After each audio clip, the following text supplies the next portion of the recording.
Hello, Eternum, and welcome to KOTT News, Eternum's #1 source for news, and this is the War Report. No change in the dynamic of Eternum last night as the forces of Here Be Monsters turn away the Marauders and retain control of the master fishing port town of Reekwater. KOTT news crews were on the scene where we spoke with factional leadership about the fight. Once again, my friend, congratulations on your victory here in Reekwater. A tough fight tonight. Would you care to take us through it? Yep. It was a little rough on the point phase, but we knocked him back in fort phase. We had Bob the Builder doing his work. Put up B gate at 1 minute and 30 seconds, and that pretty much secured us the win.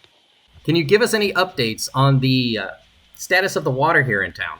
Yep, so we've been looking at the pipes below the town, and it turns out that they were circular pipes, which is a little bit awkward. We're looking at installing hexagonal pipes in the future, and we think those are going to do a much better job at filtrating the system, and soon enough, it won't be reek water, it'll be clean water. And the final question, are you ready for next week's Festival of the Campfire on the 28th? Absolutely, got my tent ready. KOTT News would like to remind its subscribers of the second annual Festival of the Campfire coming this September 28th. Come revisit the early days of the island by setting your campsite outside of town and reminisce about what the Festival of the Campfire means to you. Turning to the weather, and once again for the lost counted days in a row, the sun will shine throughout the day, keeping corruption at bay. But after that, be on the lookout for northern cold fronts sinking into the island, giving rise to a 30% chance of invasion. 3 lineup submissions for Simulated Fantasy Combat Resolution tonight, brought to you by LARPco. Remember, if it isn't LARPco, it is cardboard. Up first, the Covenant forces of Gobbledale attack the Syndicate forces of the Censored for control of the northernmost region of Morningdale.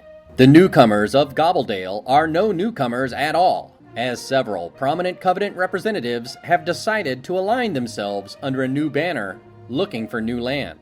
As for the Censored, their control of the forward observation post is their highest priority, after ensuring the cleanest, hottest water available for the hot tub. Later, the Covenant forces of the Playhouse assail the Marauders of Yigdodgers for Crown and Kingdom of the Western Monarch's Bluff. The Playhouse return after being turned away 3 days ago in Ebonscale. It is unknown what new strategy they may have developed to help them seize the bluff. The forces of Yigdodgers, meanwhile, have redoubled their efforts after the wake-up call from briefly losing the bluff 2 weeks ago. They won't take any attacker for granted. Meanwhile, the Syndicate forces of Pushers United assault the Marauders of Woven's Fin for control of the bear-infested deep forests of Brightwood. The newcomers of Pushers United fly a familiar banner as they march into the woods and make preparations to tame the forest's bears, as well as the Marauders.